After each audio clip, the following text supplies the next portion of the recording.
네, 잘 지내셨나요? 네, 이제 거의 여름에 뜨겁긴 하지만 곧 이렇게 끝날 것 같은 느낌이 듭니다. 이 마지막 여름을 잘 주님 안에서 보내시기 바랍니다. 이 시간에 그 지난주에 있었던 그 추첨에 대해서 하려고 하는데요. 오늘은 그 추첨을 제가 하지 않고 김현선 목사님이 하셨습니다. 참고하시기 바랍니다. 오늘 한 분을 뽑았는데요. 김은희 집사님이 뽑히셨습니다. 그래서 잠깐 나오시면 이거 드리도록 하겠습니다.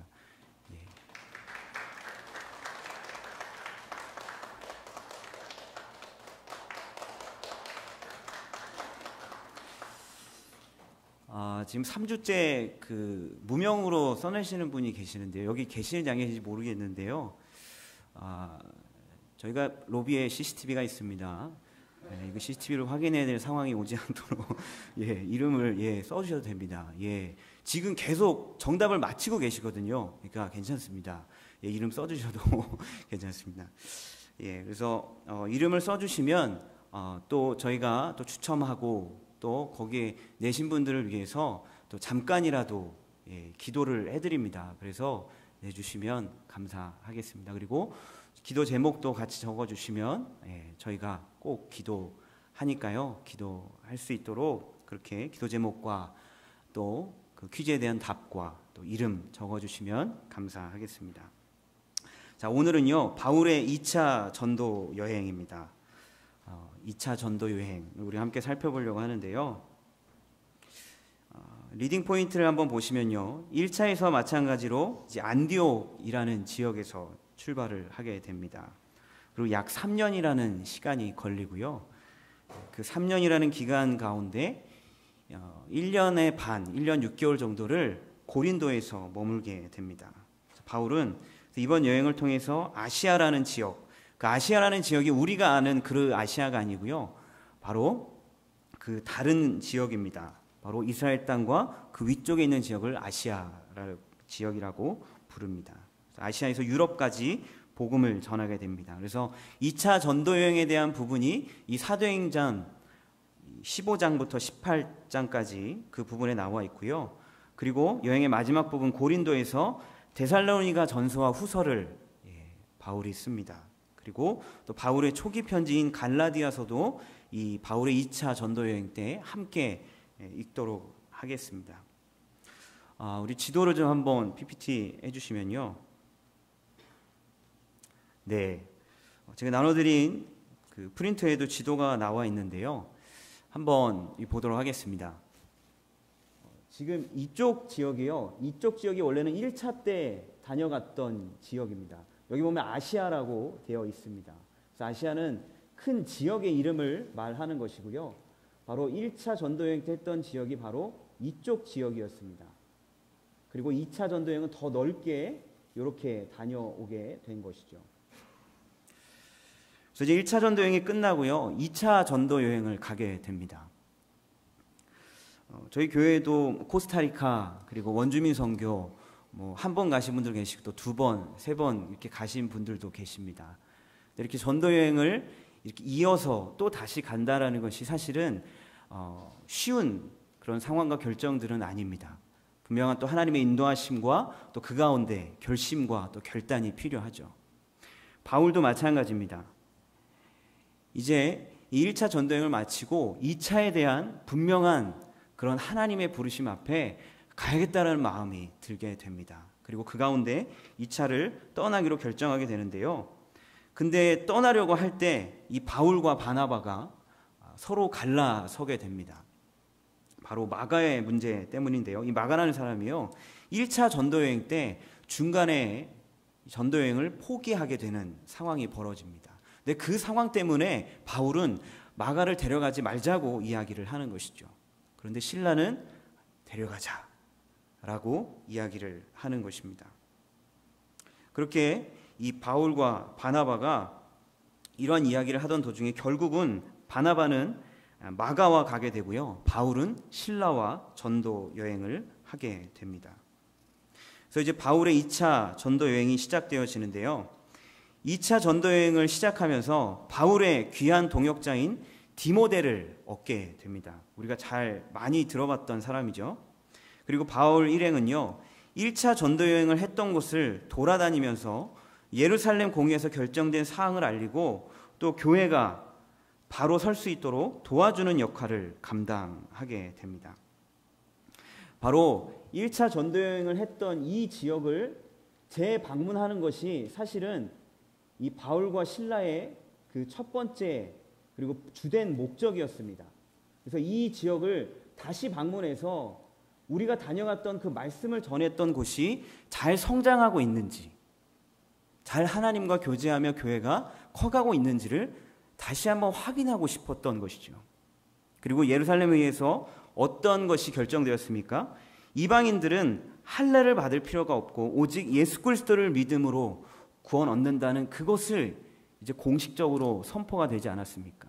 이제 그것을 가지고 다시 재방문하여서 교회를 다시 섬기고 그 가운데 혹시 복음이 흐트러진 부분들이 있다면 다시 그 복음을 세우는 일들을 감당하기를 원해서 2차 전도 여행을 가게 되었다라는 것입니다. 그래서 2차 전도를 가서 이제는 그 아시아라는 지역을 계속해서 방문하고자 하는 마음을 가지고 돌아다녔습니다. 그런데 갑자기 마게도냐로 부르시는 것입니다. 전혀 생각하지 않았던 지역으로 바로 성령님께서 인도하셨다라는 것이죠. 그래서 마게도냐의 부르심을 보면요, 바울의 처음 계획, 그것이 성령님의 환상 가운데 마게도냐로 이끌어지게 되는 것을 우리가 볼 수 있습니다. 바울은요, 밤에 환상을 보게 되는데요, 어떤 마케도니아 사람이 나타나서 우리를 좀 도와주십시오 라고 고백하는 걸 보게 됩니다. 그 환상을 보게 된 이후에 바울은 확신하게 됩니다. 하나님께서 이 땅에 가서 복음을 전하기를 원하시는구나. 그래서 아시아에서의 그런 모든 계획들을 다 접고 다 내려놓고 그 하나님의 음성에 성령님의 인도하심에 순종함으로 마케도니아로 가게 된다라는 것이죠. 그래서 성경에 표현되어지면요, 즉시 마케도니아로 떠날 준비를 했다라고 표현되어집니다. 이 바울은요, 아주 성령에 민감한 사람이었습니다. 한번 생각해 보십시오. 1차로 이미 다녀갔던 지역입니다. 그 지역에서 얼마나 이 바울을 환영했을까요? 다시 왔군요. 저희들에게 다시 그 복음을 전해 주십시오. 그리고 바울은 그 전에 가지 못했던 아시아의 다른 지역들도 더 가보기를 원했습니다. 그 지역에 완전히 더 뿌리가 복음으로 내릴 수 있도록 하기 위해서 이 재방문을 시도한 것이죠. 그런데 그 가운데 많은 사람들이 바울을 환영하고 저희 교회에 더 머물러 주십시오. 이곳에 더 머물면서 저희들에게 복음을 전해 주십시오라고 분명히 많은 사람들이 요청했을 것입니다. 그런데 하나님의 음성 가운데 그 모든 계획들을 다 내려두고 마케도니아로 가게 된다라는 것이죠. 그렇다면 이 바울의 결정 가운데 우리도 한 번쯤은 우리의 삶을 되돌아볼 필요가 있습니다. 저와 여러분은 성령에 민감한 삶을 살고 있는지 이 말씀 가운데 좀 되돌아봤으면 좋겠습니다. 내가 민감하게 반응하는 것이 무엇입니까? 사람의 말입니까? 아니면 상황입니까? 아니면 어떤 다른 것입니까? 우리가 정말 민감하게 반응해야 될 것은 상황도 아니고 사람도 아니고 말도 아닙니다. 바로 성령님의 음성이라는 것입니다. 그것이 바로 우리가 민감하게 반응해야 할 유일한 것이고 가장 중요한 것이라는 것이죠. 많은 사람들이 바울과 그 일행들의 복음을 듣고 싶어 했을 것입니다. 그러나 성령님의 인도하심을 쫓아 가게 된다는 것이죠. 그래서 드로아를 거쳐 이제 유럽 지역으로, 마게도냐 지역으로 가게 됩니다. 그래서 빌립보라는 지역에 가게 됩니다. 거기에서 옷감 장사라는 루디아와 가족들에게 세례를 주게 됩니다. 그리고 바울과 실라는요, 그곳에서 한 귀신 들린 여종을 만나게 되고요, 그 귀신 들린 여종을 고쳐주게 됩니다. 그런데 이 일로 감옥에 가게 되는데요, 이 여종은요, 귀신 들린 여종이었는데 점을 치는 일을 했었습니다. 그래서 그 주인에게 돈을 벌어주는 일을 했던 종이었습니다. 그런데 바울과 실라가 그것을 복음으로 고치자, 귀신을 쫓아내고 고쳐주자 이제는 돈벌이가 사라진 것이죠. 그래서 바울과 실라를 고소하게 되고 감옥에 갇히게 됩니다. 그리고 우리가 알게 되는 그 감옥 가운데 바울과 실라가 찬양함으로 지진이 일어나서 옥문이 열리고 채워졌던 이 모든 것들이 열리게 되는 것이 바로 이 빌립보에서 일어난 사건입니다. 그 사건이 일어나게 되고요. 그 사건 가운데 간수와 간수의 가족들도 세례를 받게 되는 사건이 또한 일어나게 됩니다. 그리고 오히려 당당하게 감옥에서 풀려나게 됩니다. 그러한 상황들이요, 참 그 하나님의 섭리하심이 참 놀랍다라고 알게 되실 것입니다. 자세하게 그 부분을 빌립보의 지역들을 꼭 읽어보시기 바랍니다. 또한 프린팅에 그 빠진 내용이 있는데요, 바로 이 시기에 빌립보 교회가 세워지게 됩니다. 우리가 성경 가운데 빌립보서, 그죠? 데살로니가 전후서 이렇게 있잖아요. 그것이 다 교회를 향해 쓰여진 편지입니다. 그래서 이 빌립보 지역에서 바울과 실라가 복음을 전하면서 이 시기에 빌립보 교회가 탄생하게 된 것입니다. 그리고 이제 데살로니가로 이동하게 됩니다. 거기에는요, 헬라인의 많은 무리가 바울이 전하는 복음을 받아들였습니다. 유대인들은 바울의 복음 전파 시기를 시기하고 방해하기 시작했습니다. 왜냐하면 이 바울로 인하여서 자신들의 그 유대교를 전하는 것이 점점 줄어들고 자신들의 위치가 점점 작아졌기 때문에 그것에 대해서 불만을 품게 된 것입니다. 그래서 이 바울과 실라를 시기하고 방해함으로 급하게 다른 지역으로, 이 베레아로 이동을 하게 됩니다. 이 때문에 약 3주 정도만 데살로니가에 있었는데요, 그럼에도 불구하고 이 데살로니가 지역에 교회가 만들어지게 됩니다. 그리고 이동한 곳이 바로 베레아 지역입니다. 우리가 이쯤에서 한번 지도를 보겠는데요, 지금 이쪽 아시아 지역에서 이제 이 마게도냐 이쪽 지역으로 넘어간 것입니다. 원래는 이쪽에서 복음을 전하기 원했지만 성령님의 인도하심 따라 이동하게 된 것이죠. 이쪽 빌립보라는 지역이 있습니다. 그리고 데살로니가 지역으로 이동을 한 것입니다.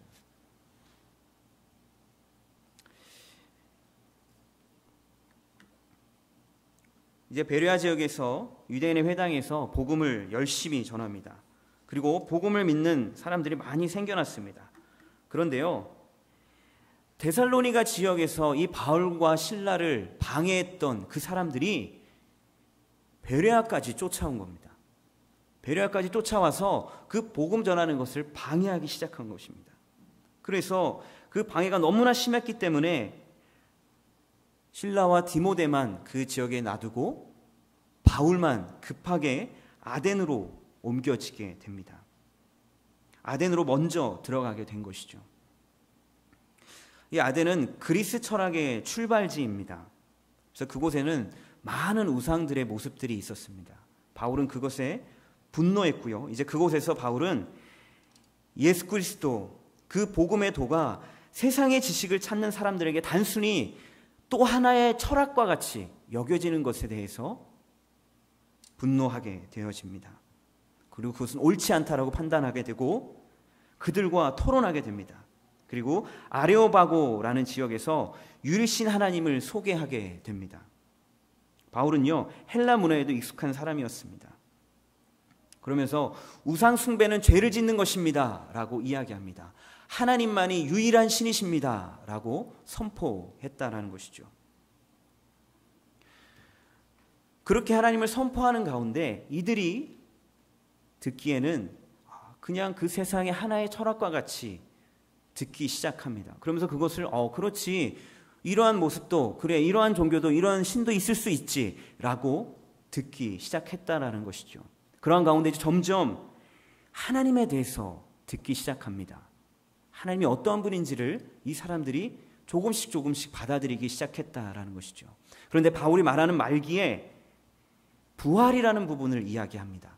그러자 이들은 그 가운데 비웃는 사람들이 나옵니다. 왜 이들이 비웃었냐면요, 이 당시에는 이원론이 아주 팽배하게 퍼져 있었던 시기였습니다. 이원론이란 우리의 육체는 아주 하찮은 것, 우리의 육체는 쓸모없는 것으로 여기는 것이죠. 오직 영혼만이 가장 귀하고 그 영적인 부분만이 가장 가치 있다라고 여겨지는 그러한 시대였다라는 것입니다. 그런데 바울은 우리의 몸도 부활한다라고 복음으로 전했다라는 것이죠. 그래서 그들은 이것을 받아들이지 않았습니다. 그러나 받아들이지 않는 사람들도 있었지만 또한 소수의 사람들이 이 바울의 복음 가운데 믿고 예수 그리스도 앞에 나오는 사람들도 나타났습니다. 바울은요, 날마다 토론했다라고 성경은 기록합니다. 이것이 싸웠다는 것을 말하는 것이 아닙니다. 겸손과 온유함으로 그들에게 하나님이 유일신임을 선포했다라는 것입니다. 그렇다면 저와 여러분도 예수 그리스도의 복음을 전하기 위해 한 영혼에게 복음을 이해시키기 위해서 얼마나 노력하고 있는지 삶을 살펴봐야 할 것입니다. 토론할 만큼의 하나님의 말씀에 대한 지식이 있으십니까? 만약에 누군가가 와서 하나님은 어떤 분이십니까? 예수님이 어떤 일을 행하셨습니까? 예수님의 그 십자가 사건이 나와 어떤 상관이 있습니까? 당신은 어떻게 생각하기에 그렇게 예수 그리스도를 믿는 것입니까? 저는 다른 신을 믿는데 당신이 믿는 그 예수에 대해서 한번 얘기해 보십시오라고 한다면 준비가 되어 있으십니까? 그들과 토론할 준비가, 이 바울과 같이 분명하게 하나님은 이런 분이십니다, 예수님께서 이런 일들을 행하셨습니다라고 말할 준비가 되어 있으십니까? 그렇지 않다면 준비해야 합니다. 특히 이 시대는 더더욱 그렇습니다. 이 시대는 동성애, 낙태, 인권, 참 사랑이 다 혼합되어져 있고 진흙탕과 같이 질서가 없이 무질서로 되어 있는 시대가 바로 이 시대입니다. 질서의 하나님이신 바로 예수 그리스도를 통해 복음으로 이 땅 가운데 질서를 잡으신 그 하나님의 복음을 우리가 분명히 전할 수 있는 그러한 이해가 우리 가운데 있어야 한다라는 것입니다.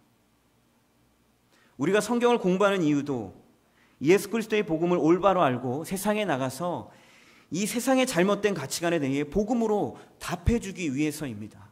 단순히 나만 알고 내가 지식적으로만 알아서 그것이 목적이 아니라는 것이죠. 이제 곧 9월부터 우리 교회도 새로운 교육 프로그램이 시작되어집니다. 제자훈련도 있고요, 사역훈련도 있습니다.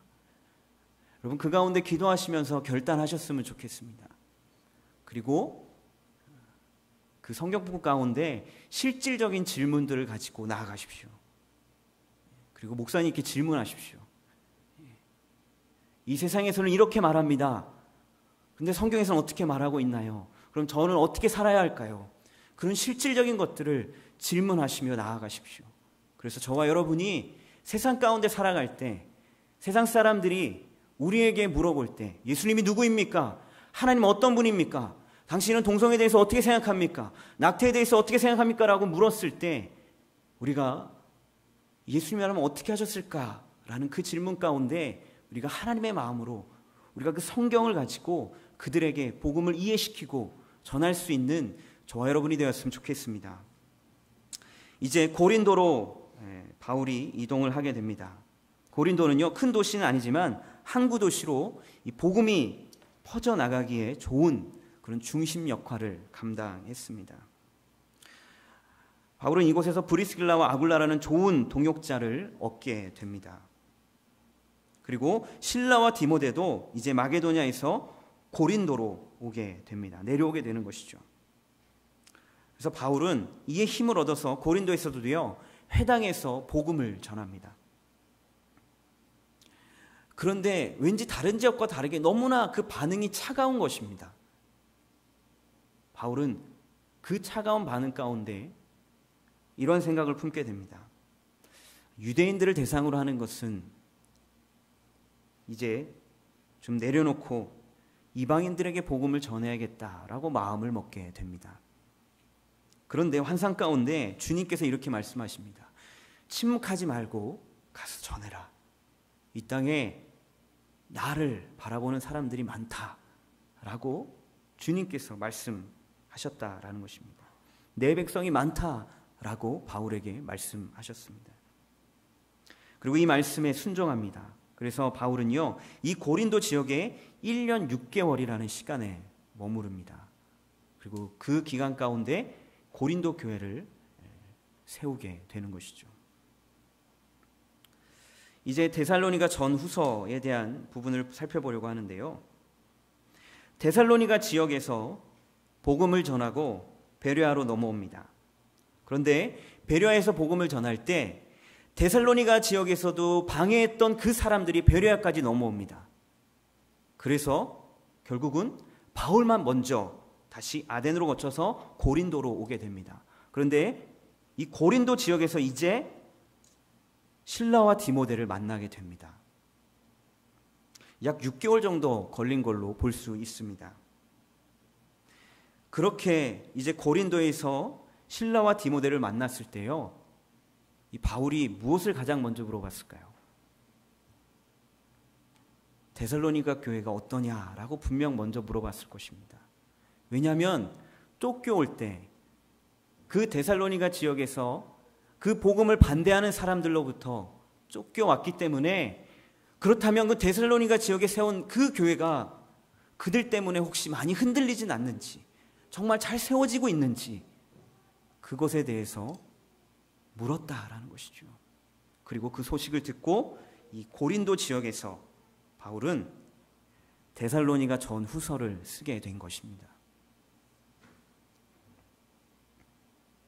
데살로니가 교회는 3주 만에 세워졌지만요, 예수님을 잘 믿고 있다는 소식도 접하게 되고, 그 가운데 이제 바울은 아버지의 심정으로 데살로니가 교인들에게 소망에 대해서 데살로니가 전후서를 통해서 강조하며 이야기합니다. 특히 소망에 대해서 이야기한 것은 이러한 이유입니다. 소망에 대해서, 재림에 대해서 이야기했는데요, 그 데살로니가 지역에 있는 사람들이 오해한 것입니다. 어떤 걸 오해했냐면요, 예수님이 다시 재림하신다는 그 사실 때문에 자신들이 일하고 삶 가운데 열심으로 살아왔던 이 모든 것들을 손을 놓기 시작하는 것입니다. 일을 하지 않는 것입니다. 이제 주님이 오실 터인데 내가 세상에서 열심히 살 필요가 있습니까? 일을 할 필요가 있습니까? 이렇게 돼버린 것입니다. 그러자 바울이 그들에게 소망, 이 재림에 대해서 이것이 어떠한 의미인지를 다시금 데살로니가 전후서를 통해서 설명하고 있다라는 것이죠. 그리고 이제 갈라디아서입니다.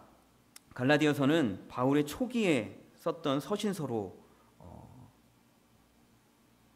우리가 알고 있습니다. 그래서 바로 이 시기에, 2차 전도여행 시기에 함께 살펴봅니다.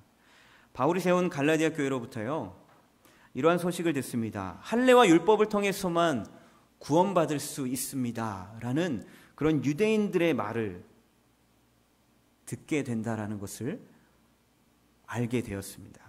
그래서 이 갈라디아 교회가 혼란 가운데 빠진 것입니다. 바울은 분명히 예수 그리스도 이 복음에 대해서, 믿음에 대해서 선포했는데 유대인들이 와서 너희들 그거 아니다, 잘못됐다, 너희들은 구원받을 수 없다라고 이야기하는 겁니다. 율법을 지켜야만, 할례를 받아야만 너희는 구원받을 수 있다라고 이야기했다라는 것이죠. 그래서 그것에 대해서 바울이 그것이 잘못됐음을 이 갈라디아서를 통해서 그 진리를, 오직 복음으로서만 의롭게 된다는 그 진리를 지키기 위해서 이 갈라디아서를 쓰게 되었다라는 것이죠. 할례나 율법이 아니라 오직 믿음으로, 오직 복음으로서만 의롭게 된다라는 것을 다시 선포했다라는 것입니다. 이제 바울 일행은 고린도에서 안디옥으로 다시 돌아오게 됩니다. 바울은 1년 6개월 만에 고린도를 떠나야 했습니다. 그동안 예수님을 믿는 사람들의 수가 늘어났습니다. 또 반대로 회방꾼들도 찾아와서 괴롭히기 시작했습니다. 그래서 떠나게 된 것이죠. 에베소를 거쳐 안디옥으로 돌아오게 됩니다. 여기까지가 바로 바울의 2차 전도 여행에 대한 이야기입니다.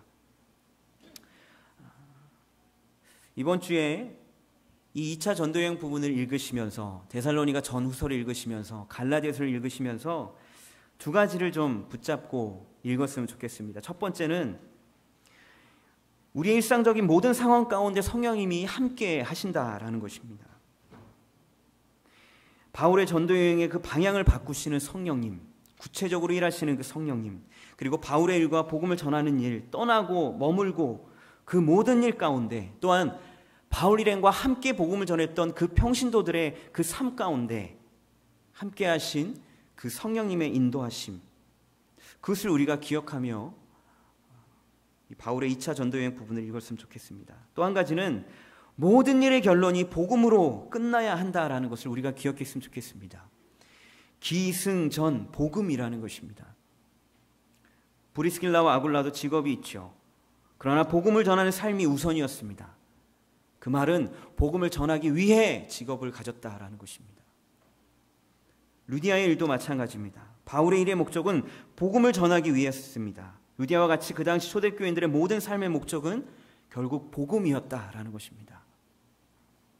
공부도 명예도 결국은 복음을 위해서라는 것이죠. 이러한 복음에 대한 반응은요, 초대교인들의 복음에 대한 반응만이 아니라 바로 저와 여러분도 이 땅 가운데 그렇게 반응하며 살아야 한다라는 것입니다. 이 바울의 2차 전도여행을 보면요, 1차 전도여행과 마찬가지로 모든 상황 가운데 하나님만 바라보는 그 모습이 저에게는 참 계속해서 도전을 주었습니다. 그리고 성령님을 의지하고, 그리고 모든 일 가운데 늘 결론은 하나님이 드러나는 것, 복음이 결론으로 나야 된다는 것이 이 바울의 삶이었습니다. 방금 찬양하는 가운데 좀 전에 찬양할 때요, 우리 희원이가 잠깐 앞에 나왔었습니다. 근데 이렇게 김수진 집사님을 바라보는데요, 다른 성도님들은 하나도 보이지 않습니다. 그냥 엄마만 보입니다. 그래서 엄마만 보려고 온 거예요. 어떤 것도 신경 쓰지 않고 그냥 엄마만 보이고 엄마만 보고 싶어서 온 것이죠. 근데 그 모습을 보는데요, 갑자기 제 모습을 되돌아보게 됐습니다. 저도 예전에는 하나님을 만났을 때 하나님만 보였던 때가 있었습니다. 물론 지금도 그렇게 애쓰고 노력합니다. 사람들보다, 사람들의 말보다, 상황보다 그냥 하나님만 바라보고 하나님만 따라가고, 하나님이 하라고 하면 사람들 신경 쓰지 않고 그냥 말하고 고백하고 예수 그리스도의 복음을 전하고, 그런 청년의 때가 있었습니다. 참 부끄러운 고백이죠. 그런데 지금 제 삶을 아까 잠깐 찬양하면서 보니까요, 죄송합니다. 나이가 많지도 않은데 때로는 이 나이 때문에 저도 체면을 신경 쓸 때가 있다는 걸 깨달았습니다. 그리고 때로는 목회자라는 그 타이틀이 내가 때로는 하나님 앞에서 자유롭게 못 나갈 때도 있구나 라는 것들을 좀 다시 깨달았습니다. 때로는 내가 아버지라는 그 위치 때문에 내가 하나님 앞에 못 나갈 때도 있구나. 나도 희원이처럼, 희원이가 이렇게 집사님만 바라보면서 엄마만 보면서 그렇게 아무것도 신경 쓰지 않고 했던 것처럼, 바울이 전도여행 가운데 사람들의 말, 그 어떤 것도 신경 쓰지 않고 상황도 보지 않고 그저 성령님의 음성 따라 복음을 전했던 것처럼, 그리고 모든 바울 일행과 함께 했던 평신도들이 결국 모든 삶의 결론은 복음으로 드러났던 것처럼 그렇게 하나님만 바라봤던 삶, 나도 다시금 좀 돌이켜야겠다. 나도 다시금 하나님 앞에 섰을 때 하나님이 찬양 가운데 언제든 일어나라고 하면 내가 목회자든 뭐든 상관없이 언제든 일어나고, 무릎 꿇으라면 무릎 꿇고, 사람들 신경 쓰지 않고 하나님만 바라보고 그렇게 예배하고, 삶 가운데 하나님께서 이렇게 복음을 전하라고 하시면 망설이지 않고 나도 가서 복음을 전할 수 있는, 다시 좀 그 마음을 좀 회복해야겠다라는 생각이 들었습니다. 저 여러분이 이런 마음들이 다시금 회복되어졌으면 좋겠습니다. 이 바울의 2차 여행을 보시면서요, 이 전도 여행은 단순히 어떤 사람의 그런 여행기를 그냥 써놓은 것이 아닙니다. 사실 저와 여러분은요, 2차 전도 여행, 1차 전도 여행, 이런 전도 여행을 하고 있고 또 그 전도 여행 가운데 참여해서요, 이 바울의 전도 여행 때 이 교회 가운데 편지를 보내는 이유 가운데 하나는 중보해 달라는 것입니다. 내가 전도 여행 하는데 중보해 주십시오라는 것이죠. 그 가운데 중보하는 많은 사람들이 있었습니다. 우리도 마찬가지잖아요. 우리 모든 성도님들도 코스타리카를 가고 원주민을 가고 또 그렇지 않다면 그 자리에서 중보하고 후원하고 우리 모두가 다 전도 여행을 하고 있는 사람들입니다. 코스타리카를 2번, 3번 갔다 오신 분들은요, 2차, 3차를 갔다 오신 겁니다. 그렇게 이 전도 여행을 우리는 함께 하고 있는 것입니다. 이것은 우리 삶의 실제이고요, 우리가 지금 하고 있는 것입니다. 이 바울의 2차 전도 여행을 통해서 주님, 저희가 지금 이 일들을 하고 있습니다. 이 바울의 마음을 다시금 바라보게 하시고 바울처럼 성령님만 바라보고 또 모든 삶 가운데 기승전 항상 마지막은 복음이 드러났던 그런 삶 저도 살아가게 해달라고 그렇게 고백하며 삶 가운데 승리하는 저와 여러분이 되기를 주님의 이름으로 축원합니다.